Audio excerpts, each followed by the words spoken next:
Welcome to the film analysis, today with Civil War by Alex Garland. After his great science fiction film Ex Machina from 2015, Alex Garland had moved quite far away from dramaturgical stringency and clarity. The series Deaths was primarily an installation, and the film Man was visually powerful but rather trivial in its message. Aesthetically, Garland is now taking a completely different path with Civil War. It features a harsh realism that sometimes gives way to a certain indie look in the quieter sequences. The scenario of this war film, which is also a road movie, is as follows. We see the USA in a few years' time. Civil war is raging. The president has entrenched himself in the White House. He has granted himself a third term in office and is sicking the military on the rebellious citizens. He doesn't even stop airstrikes from Texas and California. However, armed forces are advancing to Washington, D.C. to drive the president out of office. It won't be long now. War photographer Lee, played by Kirsten Dunst, and war reporter Joel, played by Wagner Moura, in New York, situated a good 250 miles away from Washington, but want to conduct one last interview with the president and take one last photo before the autocrat is killed by the resistance. Also assume this. Politically, this film remains ambivalent. California and Texas are allied here. Yes, the film is probably also about racist rule, but it remains diffusely fascist at best. It is impossible to say clearly what this conflict is about. It is therefore not a parable of everyday political realities. Overall, the situation is unclear. Ultimately, citizens are fighting against citizens. Lee and Joel do not set off on the delicate mission alone. They will be threatened everywhere they go because the press is no longer particularly respected in this country. They are accompanied by the already somewhat frail reporter Sammy, played by Stephen Henderson, and the still completely inexperienced photographer Jesse, played by Kaylee Spaney, determined to follow in Lee's footsteps. The four of them sit in the van and pass by places of misery and cruelty. We see refugee camps, burning cars, smashed windows, mutilated corpses. The press is familiar with such images, and so are we, but from completely different countries, not from the USA. Anything can happen at any time on this journey, and a lot does. We see partisan fighting to the left and right of the press people, and sometimes they end up in the very middle of it.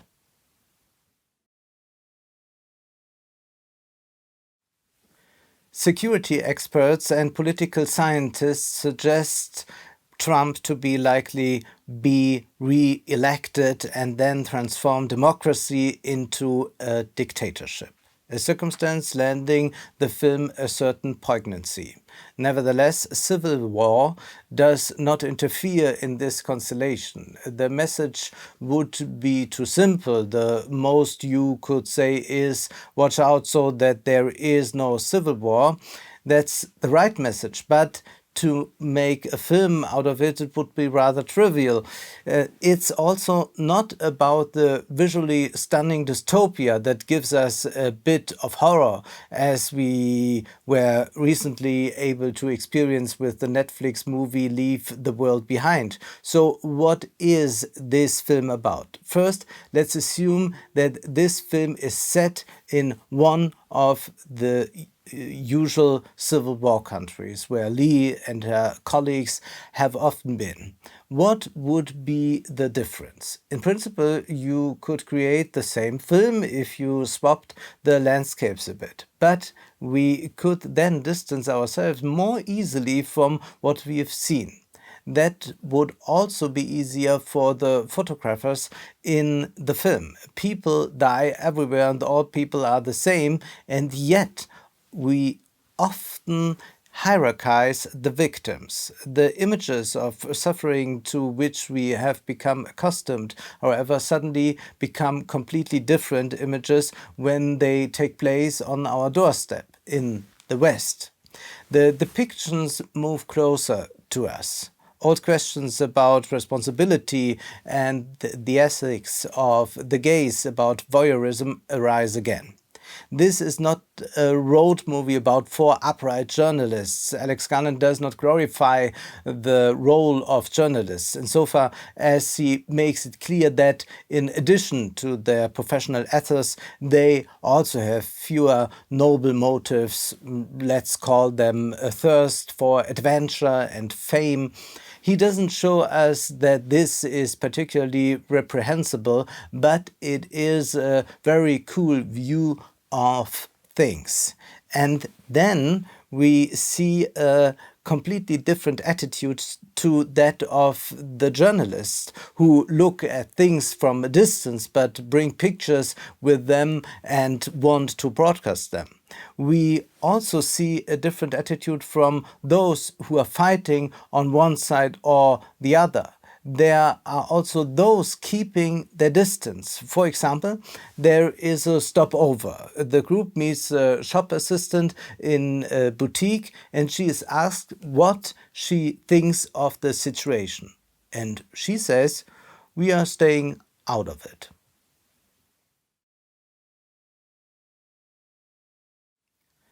The shop assistant is not at all interested in why the journalists are there, what mission they are pursuing. She simply says, "If you need help, I will help you." Jesse, Joe, and Lee are therefore only seen as customers.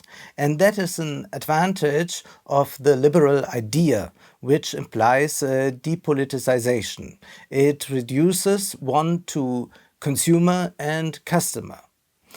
Ideological questions no longer play a role. Other people in the film are also said to stay out of it. The question is, what do those who are involved in the struggle gain if they are ruled by others at some point, if others rule them? If you interfere so much, you must identify strongly with those who rule you. Unfortunately, the film does not pursue this idea any further, just as many things in this film remain unfinished. Nevertheless, it is a film worth seeing. Critics accuse Garland wrongly of a lack of positioning. These accusations seem more like calls to order, saying that the director should please divide the world into good and evil. But we get the answer here when these press people keep asking, who is shooting at whom here? They are told, someone wants to shoot us, we want to shoot them. That's the special thing about a civil war, that here the folly, the construction of war becomes so particularly visible. It's people shooting at people, nothing else. Here we see a clash also of brutal soldiers about to cover up a genocide. But even here it is not entirely clear what they stand for. They do have a few racist talking points. They want to know exactly which Americans they are, where they come from, but in the end everything remains vague. We should therefore detach ourselves a little from these realpolitik considerations. In other words, let's not think about Trump for a moment. It's amazing how much Trump has become a lens through which we all view Hollywood films. But this film can also be described as an artist drama that boils down to matricide. And we can't avoid spoilers here. Lee, played by Kirsten Dunst, has seen it all, and she also knows about the relative ineffectiveness of her images. Kirsten Dunst's acting truly shines. She shows us a face that no longer indulges in illusions. She does what she always did now in her home country. But her actions were rather reflexive, and she knows it herself. And then there's young Jessie, who wants to be just like Lee, also a recognized photographer. She does everything in her power to persuade the three of them to let her join her on this dangerous mission to Washington. At first, she is put off, so much so that she even forgets to press the shutter button. However, Jessie learns frighteningly quickly. She learns to become ruthless.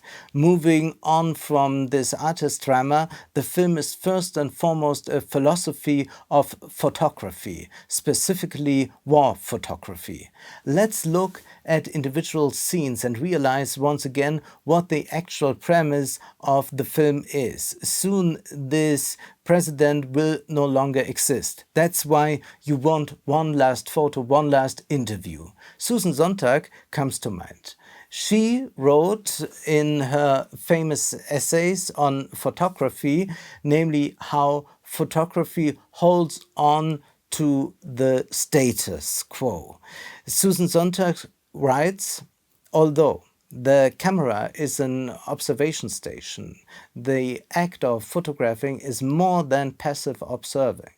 Like sexual voyeurism, it is a way of at least tacitly, often explicitly encouraging whatever is going on to keep on happening. To take a picture is to have an interest in things as they are, in the status quo remaining unchanged, at least for as long as it takes to get a good picture, to be in complicity with whatever makes a subject interesting, worth photographing, including when that is the interest another person's pain or misfortune.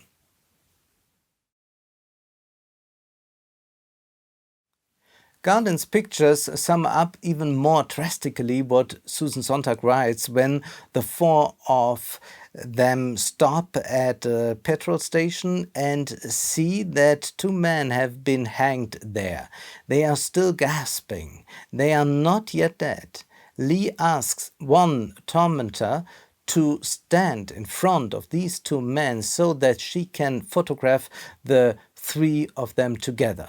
Here too the status quo is maintained. Nothing is changed here either. And there is something else. Something is being staged here. A picture is being arranged. Susan Sontag shows in her essays that war photography often carries elements of staging. This is also the case in the book regarding the pain of others. Sontag writes about the American Civil War in the 19th century. She says, to photograph was to compose, with living subjects to pose. And the desire to arrange elements in the picture did not vanish because the subject was immobilized or immobile. Not surprisingly, many of the canonical images of early war photography turn out to have been staged or to have had their subjects tampered with. End of quote. So the film also shows us this aspect of Sontag's philosophy. Then there is another scene of a house battle, and the photographers are very close to it. They are almost hit by the bullets. Jessie has now reached the point where she is also taking photos, and she takes quite a lot of photos. But in the end, it's all about capturing the right moment. Later, she looks at the pictures. Most of them are blurred and no good. But one picture, Lee says straight away, is strong, even though it's her first assignment as a war photographer.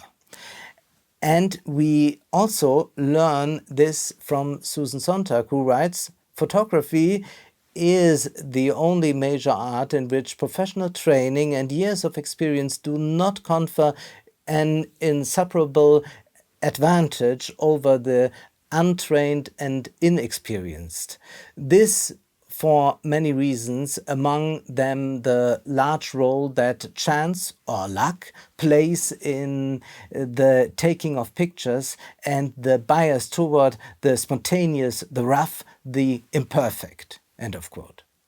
Jessie has that luck right now. And of course, she longs for this luck to return over and over. Then there's a third scene when a colleague dies. Lee was very close to this colleague, and she photographs his face as it is reflected in the window pane. It's a beautiful photo, but she deletes it again. Her ethic shines through. She says, I'm not going to exploit this picture now. This is the memory that I keep inside me, but a memory that I don't keep on the chip card. Sontag has repeatedly pointed out that our memory today consists primarily of photographs. And this is yet another way of creating memory by deleting a photograph and keeping it inside.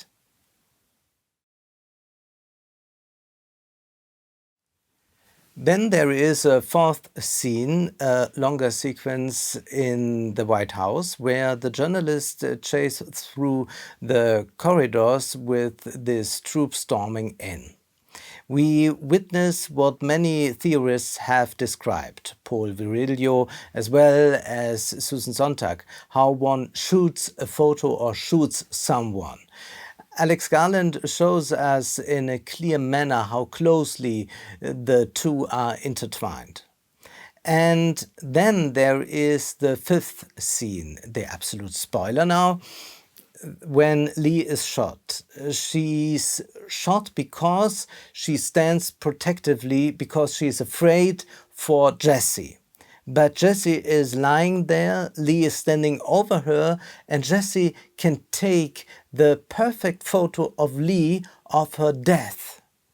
She commits matricide and emancipates herself as an artist. In other words, her new career is based on a corpse, and she distances herself as far as possible.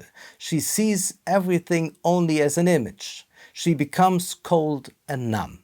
A thesis Susan Sontag put forward earlier before her essay regarding the pain of others. If you photograph a lot of misery, you become numb.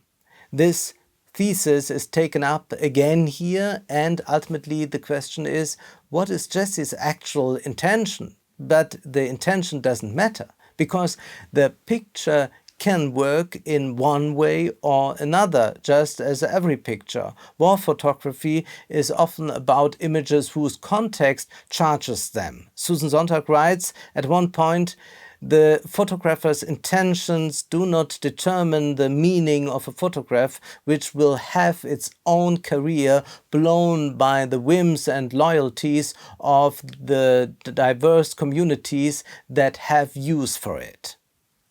End of quote. The attitude of the film camera is different, however, because at first it seems to be just like Jessie playing with voyeurism by showing us all this in a particularly exciting way, but it embeds it in a larger context. And in doing so, director Garland suggests an attitude to us. We sympathize with Lee deleting the photo of her dead colleague. And we see Kirsten Dunst's face so harrowing that we naturally feel with her. And it was this war reporter's warning when she was working abroad somewhere. She wanted to show these images of wars, of civil wars, to send a message back home. Don't do this. And now the worst has happened. The civil war is raging in her own country. Susan Sontag writes at one point, Though an event has come to mean precisely something worth photographing, it is still ideology in the broadest sense that determines what constitutes an event. There can be no evidence, photographic or otherwise, of an event until the event itself has been named and characterized. End of quote. In other words, what can be the absolute pacifist image for one person may mean for another, well, we have finally defeated them, or let's keep going. The message that Lee used to send with her photos has not been received. Now the war is raging in her own country. The ideology is stronger than any photo. Will the film be able to send a pacifist message, or will everyone watch but don't see? It would be nice if you would like to support the film analysis financially. You can do so via my bank account or PayPal. Also, you can find me on Patreon. Thank you very much.